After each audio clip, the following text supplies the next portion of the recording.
Bonsoir, bonsoir, je m'appelle Marie. Pour ceux qui arrivent nouvellement sur ma chaîne, je suis présentement sur le campus Concordia de l'Alberta, donc de l'université Concordia Edmonton. Et je profite de ce magnifique soleil pour faire une petite vidéo à l'extérieur. Et oui, le Canada, ce n'est pas seulement le froid, il fait très beau en été, il fait très beau au Canada. Et j'espère que si vous arrivez nouvellement sur ma chaîne et que vous ne vous êtes pas encore abonné, je vous recommande de vous abonner pour que vous ne puissiez rater aucune vidéo. Donc la vidéo de ce soir, c'est sur les étapes qu'on devrait suivre lorsqu'on arrive au Canada. Donc, lorsqu'on arrive au Canada, les procédures d'immigration et puis les procédures administratives ne sont pas très longues, mais elles sont très importantes.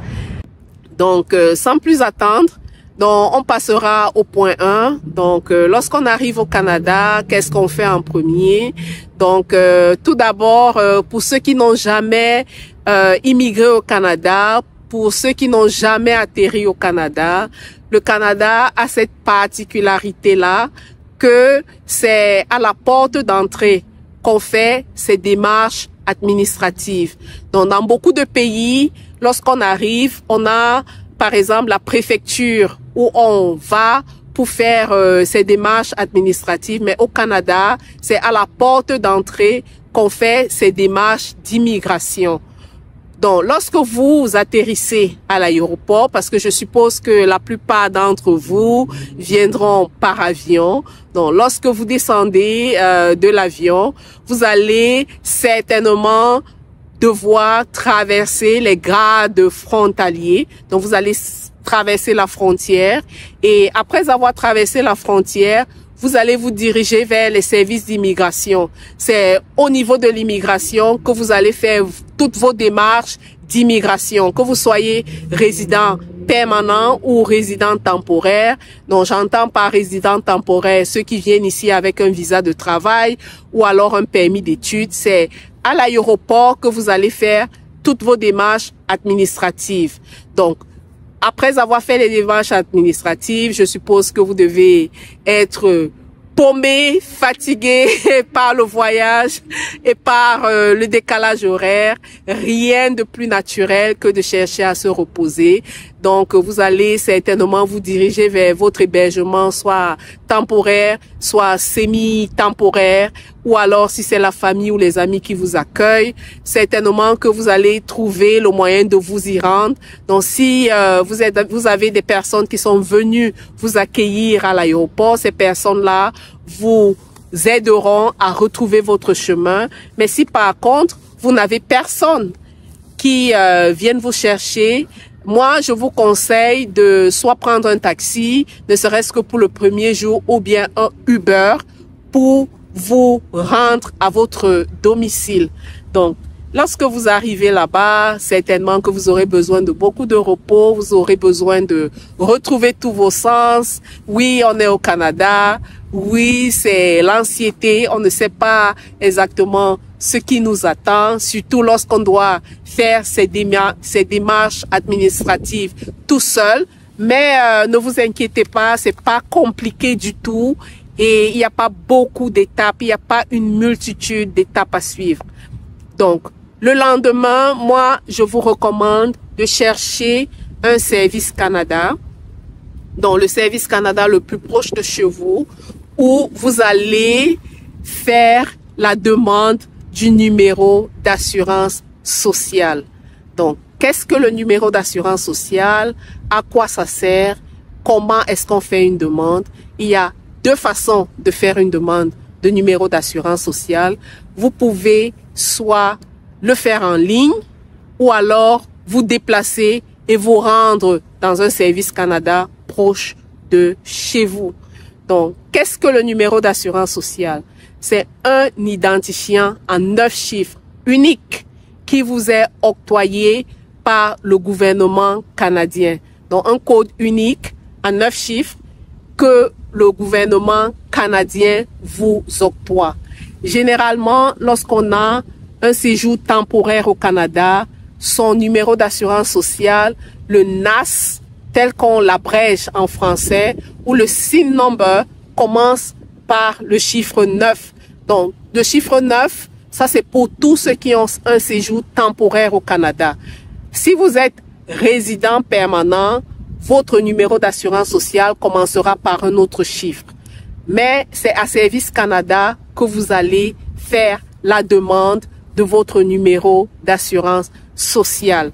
Et qu'est-ce que je disais? C'est un numéro unique à 9 chiffres que vous octroie le gouvernement canadien, qui vous sert à travailler au Canada, à payer vos impôts.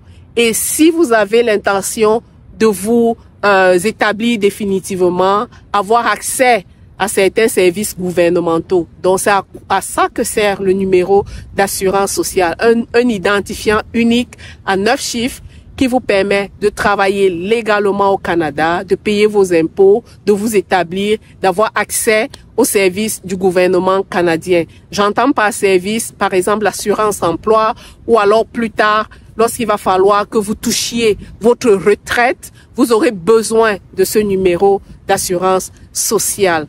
Donc, comment est-ce qu'on fait la demande pour obtenir un numéro d'assurance sociale? Vous allez à Service Canada, muni de vos pièces. Donc, vous aurez besoin d'une pièce d'identité. Vous aurez besoin de la preuve de votre séjour au Canada et vous aurez besoin de la preuve ou d'une adresse au Canada. Donc, toutes les informations, comment faire la demande pour obtenir un numéro d'assurance sociale, je laisserai le lien du site officiel que je vous recommande vivement d'aller lire parce que c'est très important, le numéro d'assurance sociale. Pour tous ceux qui vivent au Canada, ils savent c'est quoi le numéro d'assurance sociale et l'importance du numéro d'assurance sociale. Moi, je vous recommande de faire la demande en personne parce que vous pouvez soit le faire en ligne, soit vous déplacer et aller à Service Canada, récupérer ou faire la demande de votre numéro d'assurance sociale. L'avantage qu'on a à se déplacer et aller soi-même à Service Canada, c'est que lorsqu'on est à Service Canada, on a la possibilité d'obtenir son numéro d'assurance sociale le même jour. Donc, vous allez là-bas, vous faites votre demande, vous fournissez les documents nécessaires et on vous octroie votre numéro d'assurance sociale le jour même. Lorsque vous faites votre demande d'assurance sociale en ligne, vous allez fournir vos documents en ligne sous forme électronique et on vous enverra votre numéro d'assurance sociale par la poste. Et généralement, ça met autour de 2 semaines. Mais comme je disais tantôt, lorsque vous allez à Service Canada, vous l'avez le jour même, vous pouvez poser vos questions. L'agent de Service Canada va vous expliquer à quoi ça sert le numéro d'assurance sociale, comment l'utiliser, comment le protéger, qu'est-ce qu'il faut faire, qu'est-ce qu'il ne faut pas faire. Donc, toutes ces informations-là vous seront fournies. Et d'ailleurs, sur le site de Service Canada, vous pouvez également avoir les informations sur comment protéger mon numéro d'assurance sociale, à qui est-ce que je dois le donner, à qui est-ce que je ne dois pas le donner, comment est-ce que je dois le garder. Donc, un conseil, veuillez lire attentivement les informations concernant le numéro d'assurance sociale parce que c'est très dangereux de le perdre. Donc, une fois que vous l'avez perdu et que ce numéro tombe entre des mains des personnes qui sont mal intentionnées, c'est la galère. Alors ça, je ne vous souhaite pas d'avoir un problème d'identité fraudée à travers un numéro d'assurance sociale. Donc, veuillez, s'il vous plaît, conserver votre numéro dans un endroit sécuritaire, ne pas le divulguer à n'importe qui et aller lire les informations concernant la protection de son numéro d'assurance sociale. Donc, une fois que c'est dit, nous allons passer à l'étape suivante qui est l'ouverture d'un compte bancaire. Donc, à quoi ça sert le compte bancaire? Ici au Canada, on a la culture d'utiliser la carte bancaire pour faire nos paiements. Et lorsqu'on travaille au Canada, il faut bien qu'on perçoive son salaire. Donc, vous aurez besoin de communiquer un numéro bancaire à votre employeur. Donc, généralement, les services bancaires sont plus ou moins comparables. Il y a une panoplie d'institutions bancaires au Canada. Je pourrais citer entre autres la TD, sans faire de publicité aucune. Donc, la TD, Desjardins, la Banque Royale du Canada, la Banque de Montréal, la BMO, la CIBC, il y en a tellement. Donc, vous vous renseignez, vous regardez très souvent les promotions. Ils ont souvent des promotions pour les nouveaux arrivants. Donc, l'ouverture d'un compte bancaire dans toutes les institutions, c'est gratuit. Donc, ça ne vous coûte rien d'ouvrir un compte bancaire. Ce qui coûte de l'argent, c'est la maintenance du compte. Mais l'ouverture est très souvent gratuite. Donc, si vous allez à la banque muni de vos pièces, généralement, certaines institutions vont vous demander une adresse, dont la preuve que vous résidez quelque part. D'autres institutions sont moins regardantes. Elles ne vont pas vous demander de leur montrer quelque chose qui prouve que vous résidez à cette adresse-là. Ça varie vraiment d'une banque à une autre. Donc, renseignez-vous. Et comme je disais, vous allez ouvrir un compte courant. Ça, c'est vraiment des comptes basiques. Et pour l'ouverture du compte, vous n'aurez pas besoin d'un numéro d'assurance sociale. Donc, vous pouvez faire l'ouverture du compte soit le même jour où vous faites la demande de votre numéro d'assurance sociale ou le jour d'après. Donc, on ne va pas vous demander votre numéro d'assurance sociale si vous voulez ouvrir un compte basique. Mais par contre, si vous avez l'intention d'ouvrir un compte qui génère des revenus, et vous savez qu'ici au Canada, tout revenu qu'on génère ou bien tout gain est susceptible d'être taxé. Donc, on paye les impôts sur tous les gains et sur tous les revenus qu'on fait. Donc, pour pouvoir ouvrir un compte d'investissement ou bien un compte qui génère des revenus, là, votre institution financière vous demandera le numéro d'assurance sociale. Parce qu'avec le numéro d'assurance sociale, ce numéro-là vous permet de faire vos déclarations d'impôts. Donc, vous aurez besoin de ce numéro pour faire des déclarations d'impôts. Vous aurez besoin de ce numéro-là pour travailler légalement au Canada. Donc, c'est très important, le numéro d'assurance sociale. Donc, à la banque, si c'est juste un compte basique, vous n'aurez pas besoin de numéro d'assurance sociale. Mais si vous avez besoin d'un compte d'investissement, là, il se pourrait que votre institution bancaire vous demande votre numéro d'assurance sociale. Lorsque vous êtes à la banque, vous allez ouvrir un compte courant qu'on appelle communément le compte chèque ou bien le checking account pour ceux qui sont dans les zones anglophones. Vous pouvez aussi ouvrir un compte d'épargne, le saving account. Et également, très souvent, l'institution bancaire va vous proposer une carte de crédit. Bon, en parlant de carte de crédit, ça me fait sourire un peu parce que j'étais très surprise quand je suis arrivée au Canada de la facilité avec laquelle les institutions bancaires ici au Canada octroyaient des cartes de crédit. Mais si vous ne le savez pas, le crédit, c'est quelque chose de primordial au Canada. Donc, tous ceux qui vivent au Canada vont vous dire combien c'est important d'avoir une bonne historique de crédit, parce que lorsque vous allez dans certaines villes et dans certaines provinces vouloir louer un appartement ou bien vouloir même acheter une maison, on va vous demander votre score, votre historique de crédit.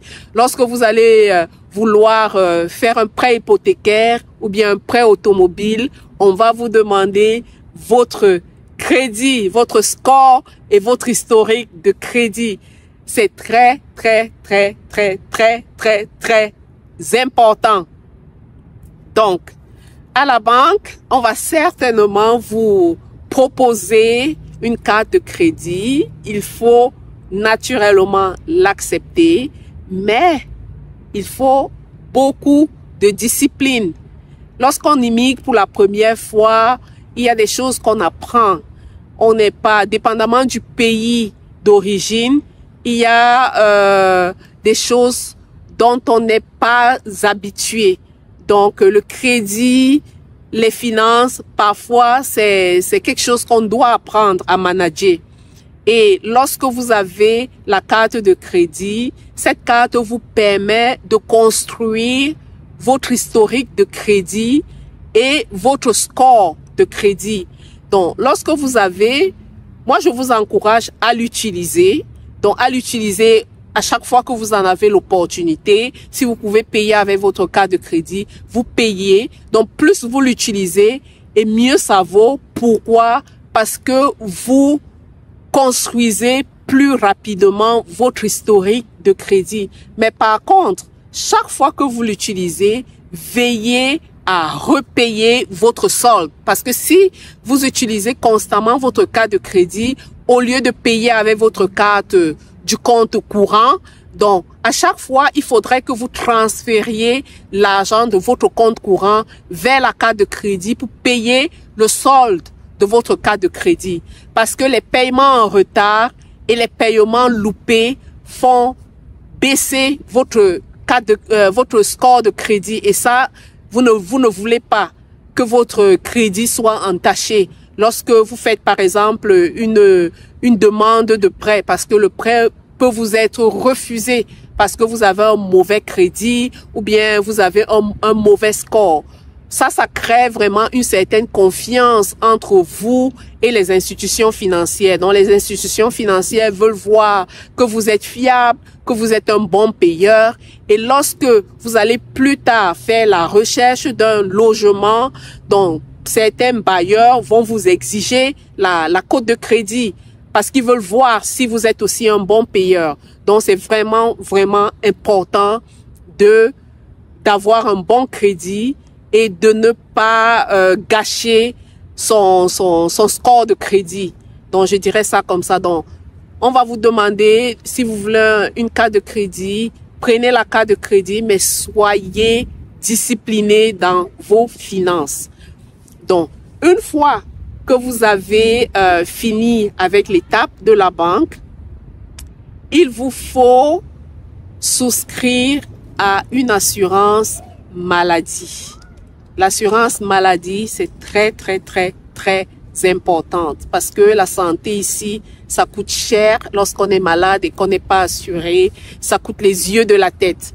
Donc, lorsque vous arrivez au Canada, dépendamment de la province où vous arrivez, il faut vous rapprocher des services de santé de la province parce que le Canada, c'est un pays fédéral et chaque province a son système de santé. Donc, qu'on arrive au Québec, en Ontario ou en Alberta, c'est pas la même chose. Donc, au Québec, parce que je sais qu'il y a beaucoup de francophones qui immigrent par le Québec, donc, vous ferez mieux de vous rapprocher vers la Régie d'assurance maladie du Québec, donc la RAMQ, la Régie d'assurance maladie du Québec. Donc, pour l'Ontario, vous allez chercher à vous rapprocher de Service Ontario. Et en Alberta, c'est le Registry. C'est là-bas qu'on fait la demande de la carte d'assurance maladie. Donc, le premier exemple, comme je le disais tantôt au Québec, la Régie d'assurance maladie du Québec, les conditions varient, hein? Donc c'est vraiment au cas par cas. De manière standard, je vous dirais de vous munir de vos documents, de vos pièces d'identité, de vos documents d'immigration dans votre statut au Canada.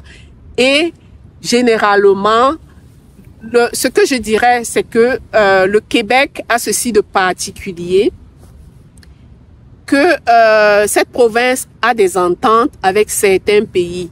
Donc, lorsqu'on immigre venant de ces pays-là, c'est comme si c'est un transfert qu'on fait. Donc, dès qu'on arrive au Canada et qu'on fait la demande à la RAMQ, directement, on est assuré. Mais il faudrait que vous veniez d'un pays ou que vous soyez ressortissant d'un pays qui a des ententes avec le Québec. Donc, pour tous les autres pays qui n'ont pas d'entente avec le Québec, il se pourrait que vous ayez à attendre un délai de 3 mois pour pouvoir avoir votre assurance maladie. Donc, je vous recommande de souscrire à une assurance privée le temps que vous ayez l'assurance provinciale. Donc, ce délai de carence-là, ça varie vraiment. Donc, il faut regarder le site, consulter le site pour voir si votre pays a conclu une entente avec le Québec et aussi que vous êtes éligible, parce que c'est pas tout le monde, c'est pas automatique au Québec, c'est pas tout le monde qui arrive au Québec et qui est éligible à la RAMQ, c'est pas tout le monde. Donc, vous ferez mieux d'aller sur le site de la RAMQ, dont je laisserai le lien sous la vidéo pour pouvoir vous informer en ce qui concerne les conditions d'éligibilité, savoir si votre pays a un partenariat avec le gouvernement du Québec, savoir si vous devriez attendre 3 mois avant que vous puissiez bénéficier de cette assurance maladie-là, ou alors si votre séjour, si votre titre de séjour, si vous êtes éligible à être couvert par la RAMQ.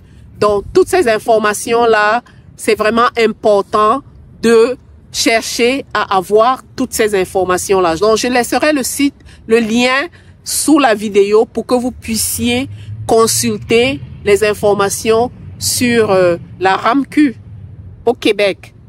Maintenant, en ce qui concerne l'Ontario, pour tous ceux qui immigrent en Ontario, donc vous allez aussi consulter le site de Service Ontario pour savoir c'est quoi les conditions d'éligibilité et c'est quoi les délais d'attente. Donc, en Alberta, généralement, pour souscrire à l'assurance maladie et avoir la carte de santé qu'on appelle Alberta Health, donc vous devez vous diriger vers le registry. Donc, c'est au registry qu'on fait la demande de la carte de santé et généralement, elle est instantanée. Donc, en Alberta, il n'y a pas de délai d'attente. Donc, lorsque vous allez au registry muni de votre pièce d'identification et de vos documents d'immigration, il demande aussi l'adresse. Donc, généralement, on va vous donner un numéro temporaire et avec ce numéro-là, si vous avez besoin de voir un médecin, vous pouvez déjà voir un médecin seulement en communiquant le numéro temporaire parce que généralement, ils envoient la carte quelques semaines plus tard à l'adresse que vous avez communiquée. Donc, ça, ce sont vraiment les points essentiels lorsqu'on arrive au Canada et lorsqu'on immigre la première semaine, ce qu'on doit faire. Donc, ce sont les points essentiels. Maintenant, il y aura certainement la recherche d'emploi. Ça, c'est un chapitre qu'on va élaborer, si je peux m'exprimer ainsi, dans les prochaines vidéos.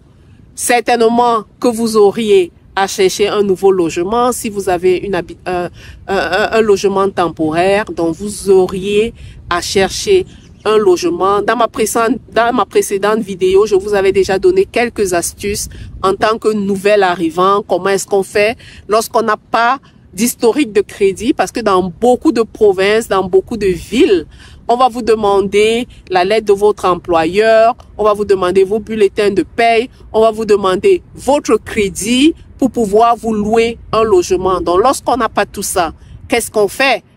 Qu'est-ce qu'on fait pour trouver un appartement ou bien pour trouver un logement? Donc, j'ai donné des astuces et je pourrais également en redonner aujourd'hui. Donc, Kijiji, parfois des personnes qui louent leur sous-sol, elles ne sont pas trop regardantes. Donc, vous pouvez toujours essayer avec Kijiji, Airbnb, ça passe toujours.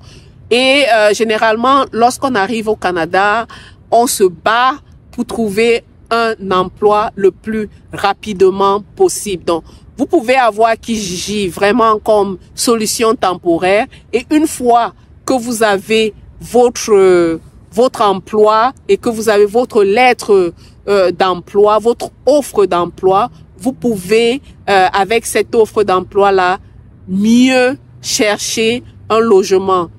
Si vous arrivez au Canada et que vous n'avez pas encore de logement, vous pouvez également essayer avec les agences immobilières parce qu'il y a les gérants d'appartements, des sociétés de gestion qui louent les appartements. Généralement, dans beaucoup de villes, hein, ils vont demander les bulletins de paie, la lettre d'emploi. Mais si vous avez de quoi payer des loyers pour quelques mois, ça c'est aussi une astuce qui marche. Donc, si vous pouvez prouver ou bien si vous avez de l'argent pour pouvoir payer les loyers pour, je crois, 4, 5, 6 mois, ça peut aussi marcher. Mais comme je vous dis, Kijiji, Airbnb, ça marche très souvent.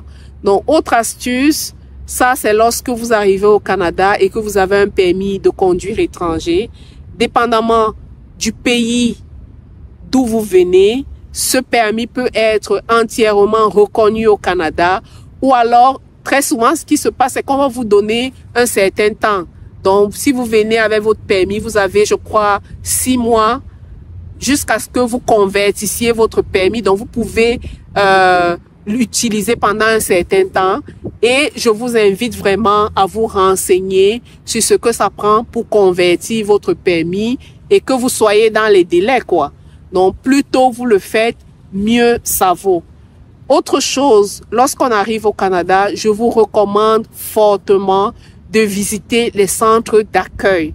Donc, pourquoi est-ce que vous devez visiter les centres d'accueil? Parce que ces centres-là, ce sont des services qui sont financés par le gouvernement et très souvent, les consultations sont gratuites. Donc, on va vous donner des informations en tant que nouvel arrivant, comment est-ce que vous devez rédiger votre CV, comment est-ce que vous devez faire votre recherche d'emploi. Parfois, ils ont des foires où vous pouvez trouver un travail. Moi, j'ai déjà eu à trouver un travail à travers ces centres d'accueil-là. Donc, l'un des centres qui est vraiment populaire, c'est Accès Emploi. Donc, très souvent, ils organisent des foires. Et à travers ces foires-là, vous pouvez facilement trouver du travail. Autre chose, je vous conseille de vous impliquer dans la communauté. Donc, faites du bénévolat. Si vous êtes chrétien ou bien si vous avez une autre confession, vraiment, allez à l'église, allez à la mosquée, vous allez faire des rencontres, sortez, allez vers les gens, posez des questions. Au Canada, c'est vraiment beaucoup de références. Donc, plus vous connaissez des gens, plus vous avez des informations, mieux ça vaut. Et ça facilitera beaucoup votre intégration. Ben, nous arrivons à la fin de cette vidéo. J'espère qu'elle vous a plu. Ben, je suis contente de vous avoir retrouvé sur ma chaîne et j'espère vous revoir encore dans les prochaines vidéos. Donc, si vous avez une question, n'hésitez pas à poser votre question en commentaire ou alors dites-moi ce que vous pensez de cette vidéo. Dites-moi ce que vous voulez voir sur ma chaîne. Ça me fera un plaisir de vous lire et de vous retrouver dans les prochaines vidéos. Ben, n'oubliez pas de vous abonner et à très bientôt.